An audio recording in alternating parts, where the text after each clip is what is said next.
లోకా సమస్తా సుఖినో భవంతు. సర్వే జనా సుఖినో భవంతు. పరిపూర్ణత.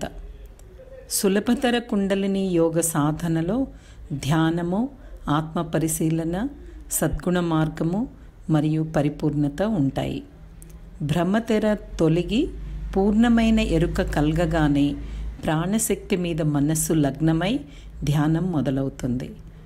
ఆత్మ పరిశీలన సాధన వ్యక్తిలో ఉన్న అంతర్గత లోపాలను తొలగించి అలవాటు, జ్ఞానము మధ్య ఉండే సంఘర్షణ నుండి మనస్సుకు విముక్తిని కలిగిస్తుంది.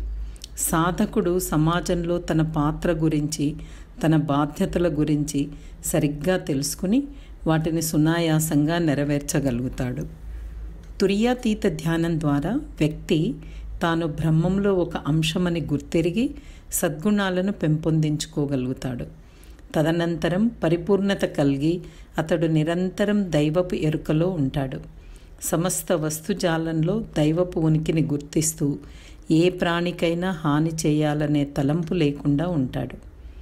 ఈ అసాధారణ ఎరుకలో అన్నిటితో సామరస్యంగా ఉండటానికి దాతృత్వాన్ని కలిగి ఉంటాడు.